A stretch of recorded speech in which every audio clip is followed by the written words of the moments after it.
So class बात करते हैं बी, इधर टाइप्स ऑफ बॉन्ड हम लोगों ने छोड़ के इस पे आगे बढ़े थे, तो इसको आगे करते हैं। टाइप्स ऑफ बॉन्ड क्या है बेटा, तो कितने टाइप्स के बॉन्ड होते हैं, तो हम क्लासिफाई करेंगे इस बॉन्ड को, तो ऑन द बेसिस, या हम ऐसा लिख सकते हैं कि इन जर्नल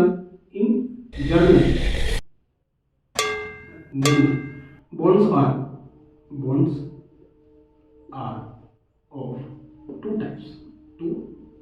कितने तरीके से होंगे बॉन्ड्स, दो तरीके से होंगे। कैसे, जैसे पहला कि bond formed by atoms in molecule, bond formed by atoms in molecules, इसके बेस पर। और दूसरा कि बॉन्ड फॉर्म्ड बाय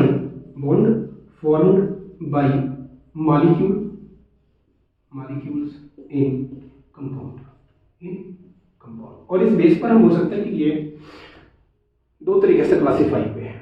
पहला bond formed by atom in molecule means किसी भी मॉलिक्यूल में जो एटम प्रेजेंट है और वो कौन कौन सा बॉन्ड बना सकते हैं उसके बेस पे बात करेंगे। और दूसरा किसी कंपाउंड में जो मॉलिक्यूल प्रेजेंट है और वो मॉलिक्यूल कौन कौन सा बॉन्ड बनाएंगे आपस में, उन बॉन्ड की टाइप्स की बात करते हैं। तो जैसे पहले की बात करें तो इसमें ए जो बॉन्ड बनेगा उसको आप बोल सकते हैं क्या, आयोनिक बॉन्ड। क्या बोलेंगे इसको बेटा, आयोनिक बॉन्ड। ठीक। दूसरा क्या हो सकता है, तो कोवैलेंट बॉन्ड। क्या होगा, कोवैलेंट बॉन्ड। तीसरा क्या हो सकता है बेटा, तो मेटालिक बॉन्ड। क्या हो सकता है, मेटालिक बॉन्ड। और चौथा क्या हो सकता है, चौथा हम लिखेंगे कोऑर्डिनेट बॉन्ड। कौन सा बॉन्ड, कोऑर्डिनेट बॉन्ड। तो bond on the basis of bond formed by the atom in molecules, चार तरीके से बॉन्ड आप देख रहे हो, आयनिक bond, covalent bond, metallic bond and coordinate bond. अब दूसरा टाइप पढ़ेंगे कि bond formed by molecule in compound, तो उसके भी टाइप देख लेते हैं। जैसे आपने नाम सुना होगा, नाम तो सुने होंगे इसका, H बॉन्ड। कौन सा बॉन्ड, H बॉन्ड। और दूसरा क्या है, बी ऑप्शन। तो बी एक तरीके से और बॉन्ड बन सकता है, हम लिख सकते हैं टोटल का लिखेंगे तो लिखते हैं डाइपोल बेस्ड बॉन्ड। ठीक है। अब मेन पॉइंट को समझना कि ये जो चार बॉन्ड बन रहे हैं, ionic bond, covalent bond, metallic bond, coordinate bond, इन बॉन्ड को हम बोल सकते हैं ना बेटा स्ट्रॉन्ग बॉन्ड होते हैं। ये सभी क्या होते हैं, स्ट्रॉन्ग बॉन्ड होते हैं, स्ट्रॉन्ग बॉन्ड। और ये जो H बॉन्ड है, डाइपोल बेस्ड बॉन्ड होते हैं, ये बॉन्ड कैसे होते हैं हमारे, वीक बॉन्ड। कैसे बॉन्ड होते हैं, वीक बॉन्ड होते हैं। तो पॉइंट समझ में आ रही है कि आपने बॉन्ड को दो तरीके से जनरली कैटेगराइज किया। पहला कि bond formed by atom in molecules, और दूसरा bond formed by molecules in A compound. इस बेस पर अब पहले के बेस पे आपने चार तरीके से बॉन्ड बताया कि आयनिक बॉन्ड होते हैं, कोवैलेंट बॉन्ड होते हैं, मेटालिक बॉन्ड होते हैं, कोऑर्डिनेट बॉन्ड होते हैं। और on the basis of bond formed by molecule in A compound आपने दो तरीके से बॉन्ड लिखा हुआ है, यहाँ पे लिखा है H बॉन्ड और दूसरा क्या लिखा है, डाइपोल बेस्ड बॉन्ड।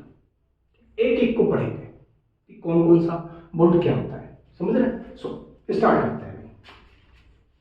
किसकी बात करें, पहला ये इन दोनों को, ये क्या है, सभी चार स्ट्रॉन्ग बॉन्ड है और बाकी के दो बॉन्ड कैसे हैं, वीक बॉन्ड है।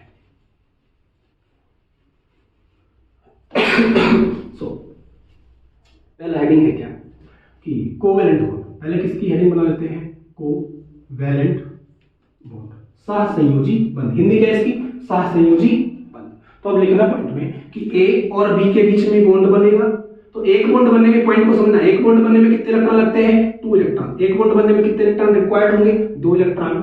अब अगर एक ए एटम एक इलेक्ट्रॉन को डोनेट कर दे और बी एटम भी एक इलेक्ट्रॉन को डोनेट कर दे और इन दोनों के बीच में जो बॉन्ड बने उस बॉन्ड को बोलते हैं कोवैलेंट बॉन्ड। यानी इलेक्ट्रॉनों की इक्वल शेयरिंग से जो बॉन्ड बनता है, इलेक्ट्रॉनों की बराबर की साझेदारी से जो बॉन्ड बनता है उसको बोलते हैं सहसंयोजक बंध या कोवैलेंट बॉन्ड। समझ रहे हैं। सो अब लिखते हैं इसके बारे में कुछ पॉइंट। जैसे क्या लिखेंगे, कोवैलेंट बॉन्ड कि the bond formed y equal sharing of electron. देखो यहाँ पे इलेक्ट्रॉन क्या हो रहे हैं, शेयर हो रहे हैं, कोई इलेक्ट्रॉन का ट्रांसफर नहीं है। तो हम क्या लिखेंगे, the bond formed y equal sharing of electron between two atoms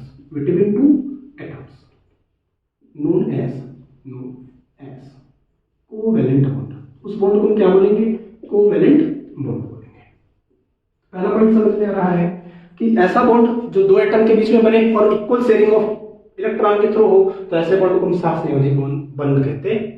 यानी ऐसा बंध जो किन्हीं दो परमाणु के बीच में, दो मॉलिक्यूल के बीच में, दो तत्व के बीच में, जो दो आयन के बीच में बन रहा हो और उनमें बॉन्ड बनने में क्या हो कि जो इलेक्ट्रॉन बॉन्ड बनने के लिए दो इलेक्ट्रॉन रिक्वायर्ड है वो दोनों परमाणु के द्वारा शेयर किए गए हों, ऐसे बॉन्ड को क्या बोलते हैं? कोवेलेंट बॉन्ड बोलते हैं। अच्छा, पॉइंट क्या है और भी क्या समझ सकते हैं कि जब एक इलेक्ट्रॉन ये बी वाला परमाणु भी दे रहा है, एक इलेक्ट्रॉन ए भी दे रहे हैं, मींस ना तो कोई इलेक्ट्रॉन को एक्सेप्ट कर रहा है ना तो टोटल इलेक्ट्रॉन को कोई क्या कर रहा है, डोनेट, इलेक्ट्रॉन की शेयरिंग हो रही है, तो हम दूसरा पॉइंट बोल सकते हैं ना कि ये जो बॉन्ड बना होगा वो जो दोनों एटम होंगे उनकी इलेक्ट्रोनेगेटिविटी सेम हुई होगी या नियरली सेम हो सकती है। अगर इलेक्ट्रोनेगेटिविटी ज्यादा होता तो इस बॉन्डेड इलेक्ट्रॉन को कोई ना कोई एटम जिसकी इलेक्ट्रोनेगेटिविटी ज्यादा होती उसको अट्रैक्ट कर लेता। ऐसा तो कुछ है नहीं, इलेक्ट्रॉन की शेयरिंग हुई है, तो इसका मतलब कि यहाँ पे इन दोनों एटम की जो इलेक्ट्रोनेगेटिविटी है ना नियरली सेम होगी या सेम हो सकती है। ठीक, इलेक्ट्रोनेगेटिविटी क्या है तो अभी पढ़ लेंगे, समझ रहे हैं। तो अगला पॉइंट हम क्या लिख सकते हैं कि both the atoms are हम लिख सकते हैं कि both the atoms have same or nearly same electronegativity, उन दोनों की इलेक्ट्रोनेगेटिविटी क्या होगी? नियरली सेम होगी या सेम हो सकती है, समझ रहे हैं।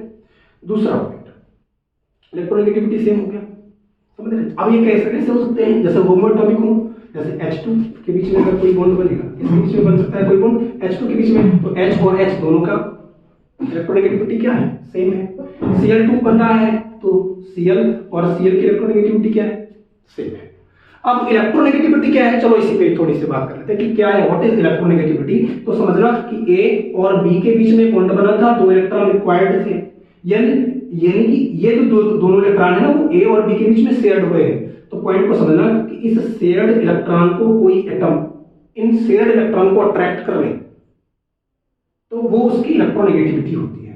यानी हम क्या कह सकते हैं कि टेंडेंसी मींस क्षमता है, ऐसा बोल सकते हैं, टेंडेंसी टू अट्रैक्ट बॉन्डेड या क्या बोल सकते हैं उसको, shared electron, tendency to attract bonded और शेयर्ड इलेक्ट्रॉन।